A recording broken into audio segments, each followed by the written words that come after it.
to Veterans Cafe and Mini Military Museum. It's just an amazing place. And it's at the Northgate Plaza in Myrtle Beach. You know, close to Socksteed, but still in Myrtle Beach. Meet my new friend, Mash. Mash started this joint, and boy, it has turned into a wonderful sorority and fraternity for veterans.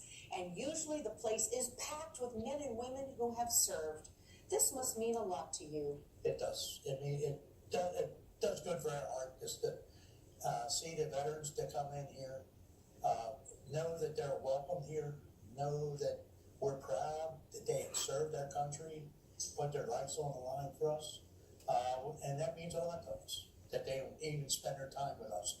Take us back a few years and how you got started, because this is not your original location. Right. Veterans Day 2009, we opened up for our business at the old cafe, which was over on Shine Avenue, right across the street from the VA clinic here in Myrtle Beach. Former Myrtle Beach Air Force Base area. Yes, it was on the former the old Air Force Base, behind the Market Common. But we started there as just a little mom and pop restaurant. We did breakfast and lunch. My wife decided to put on our menus, looking for 5x7 photographs of family members that served in the military.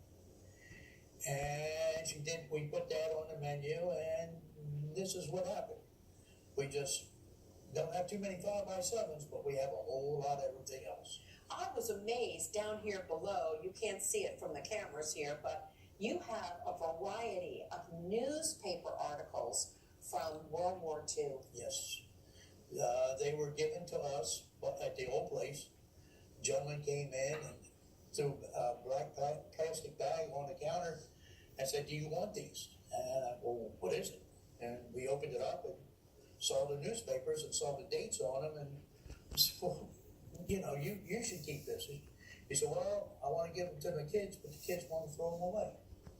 So I said, "We'll take them."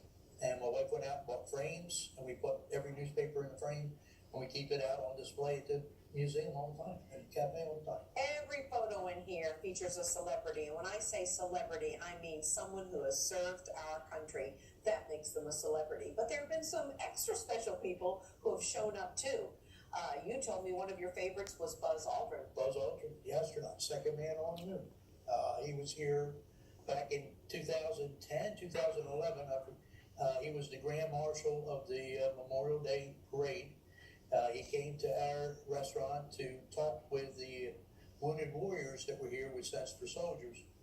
And he came in and gave a speech, jumped up on a chair and started talking. It was the greatest man I've ever met, just for what he's done. Plus, he was a veteran also. Any other celebrities you want to mention that have stopped in just to say hi? Well, we've had Nikki Haley was here before she was governor. Andre Bauer when he was lieutenant governor. We've had, quite a few different politicians. Sure. Tom Rice has been here. Tim Scott. So, yeah, we've had a few.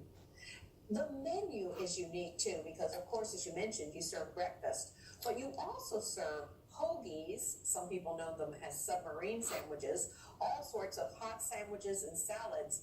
But what I'm going to have you make up for us is your famous Philly cheesesteak, because you know Philly best, don't you? Yes, I do. We're originally, my wife and I grew up 30 miles outside of Philadelphia, a little town called Downingtown, Pennsylvania. And we used to eat a lot of cheesesteaks when we were up there. And we came down here, you couldn't find them. People were making them, but roast beef is not a Philly cheesesteak. So we, the rolls are Amorosa rolls. The meat comes from Philadelphia area. The cheese is white American cheese, which is not Cheese Whiz, but white American cheese. So we got the meats, we got the cheeses, we got the rolls. Now we make the Philly cheesesteak, and it is the original Philly cheesesteak. We do it like we grew up eating.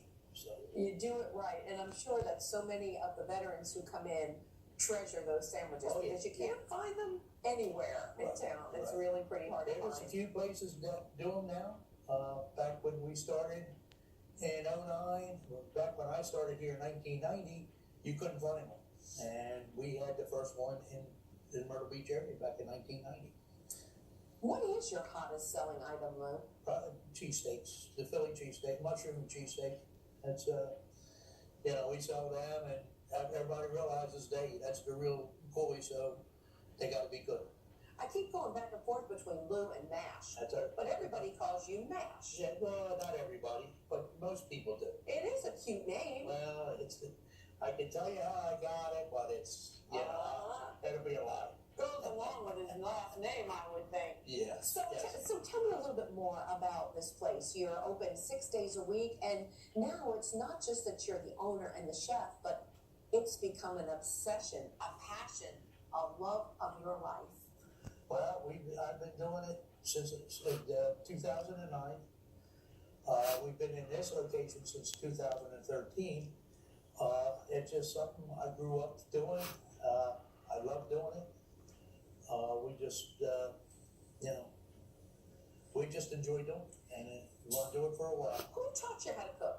My father, my mother, my grandfather, and my father. They all cook. Yeah, they all did. Yeah, they taught me a little bit. Taught me everything. My grandfather used to say, you should put a little bit of this, so you put a little bit of that. You put a little bit of this, you put a little bit of that, and that's how you cook. So that's how I'm going to tell it. Tell me about some more of this memorabilia. For instance, the crossbow. Where'd you get that?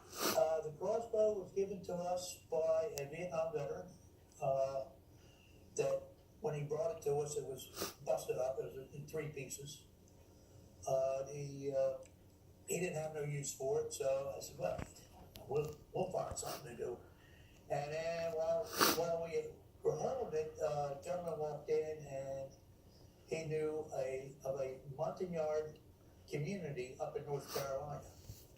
And he took it up there to one of the members of their community who was a colonel in the Montagnard Army during Vietnam. And he put it together for us. And we had it hanging up, and we're one of our, we're proud to have it. Proud to have it. You got swords and guns and ribbons and medals.